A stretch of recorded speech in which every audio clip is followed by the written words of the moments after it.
So I'm down here at Inanda Dam. There's a lot of water hyacinth here. It's a curse for a lot of guys. They really get frustrated. And it can be a massive inconvenience. I've seen social media as well. There's other venues up country that's also got water hyacinth, and it is a heck of note. But there's opportunities. You've just got to be able to present your bait to those fish, and they are there. So let me just show you what I'm talking about. So here's the situation we've got here. Water hyacinth backed up. It's all under these overhangs here. You can see it further down the bank as well. And basically all it's doing is just providing an edge for those fish, or a shady area for those fish to ambush out of. So I'm not hugely negative when it comes to water hyacinth, because it positions those fish for me. They sit up under there. It's shade, cover. They can either sit in the canopy at the top of it and ambush outward. So if you're throwing a jerk bait or something on the edge, they might come out and eat that, or a jackhammer, or whatever it is. You can get a reaction strike if they're high up in the water column. Or the number one way that I like to get them is on a punch rig. So let me show you what a punch rig is for those of you that don't know. So first things first, the rod, guys. You need a heavy action rod for this. This is a Verto 7.6 heavy. You're talking a rod that's able to handle the lure weight of up to 2 ounces. In this case I'm using 1 ounce, so 1 ounce tungsten with the bait on it. Very heavy action rod. I'm using 55-pound braid, and that's what you need to get those fish out. They coming out of thick stuff. The hyacinth weighs a whole lot as well. They get all wrapped in there, so you need a heavy rod. That's step number one.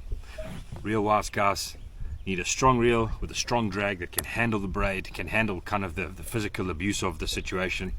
So and a high gear ratio as well. You want to be able to take up that line immediately when you set the hook. You want to be able to take up a lot of line really quickly.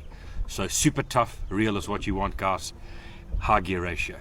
55-pound braid, 50-pound braid. Some guys go 65 pound.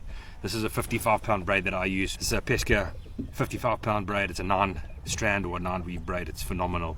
It's a grey color. It's worked for me for years. I'm sold on it. Fantastic braid. So that's your setup. When it comes to your baits, guys, you're going to have your plastic on there, and you're going to have, I use a straight shank hook for this application. Okay, it's a mustad hook, but whatever straight shank hook you like, just try to get you a good view of what a straight shank hook is. So there's your straight shank hook right there. It's got a nice bait keeper on it as well to keep the plastic on. Put your plastic on there.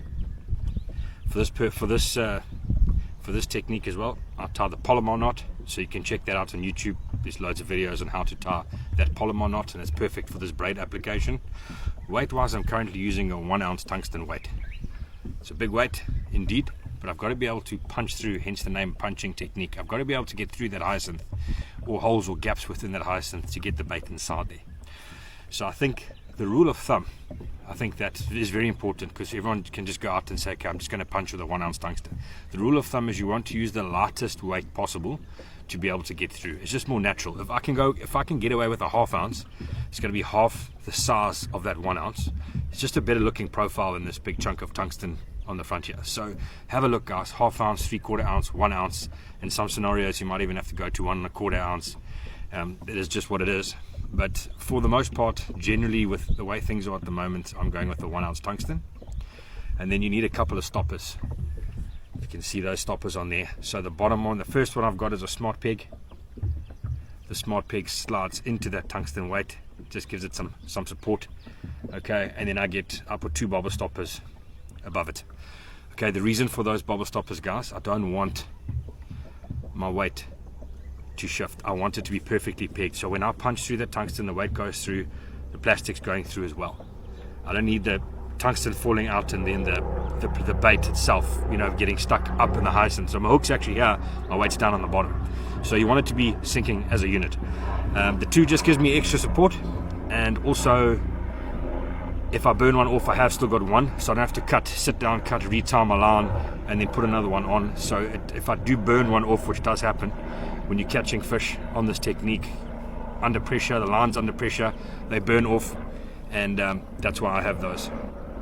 So it's just about being more efficient as well, and the fish don't seem to mind them.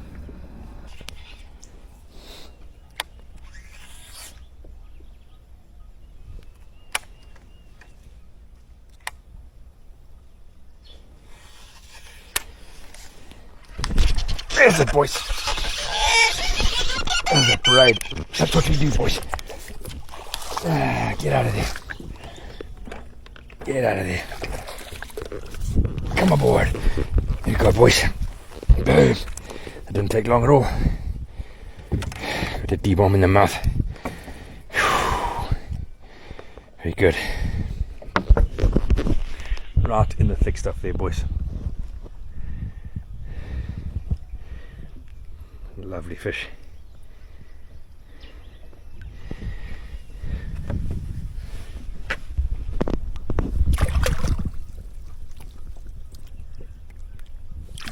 Boom.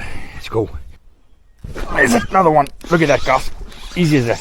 This one not big. Yes, that's an understatement. Tiny fish. Whoops. He's got a headache now, but same stuff, guys. In the juice there. Let it go down. The technique, it's a very simple technique.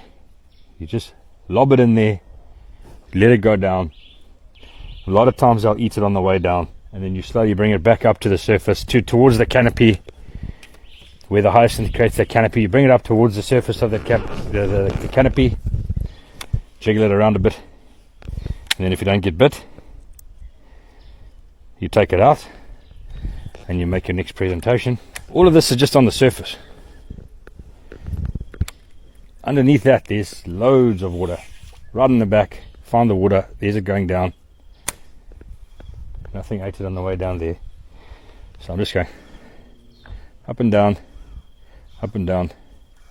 take it out, and make my next presentation. Right on the back of that tall grass. Is it going through? You can see it going through.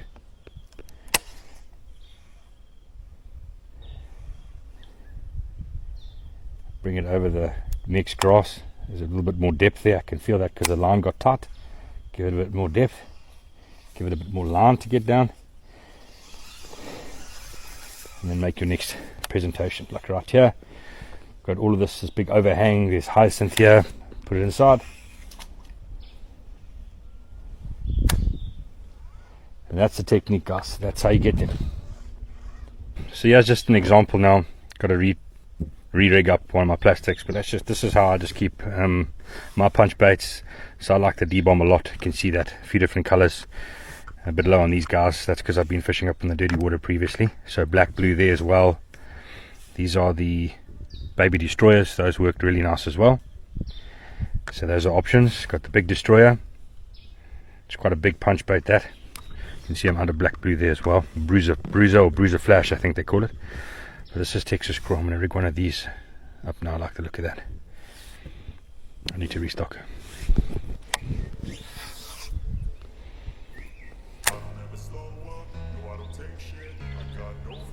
There you go. Right in the back, boys.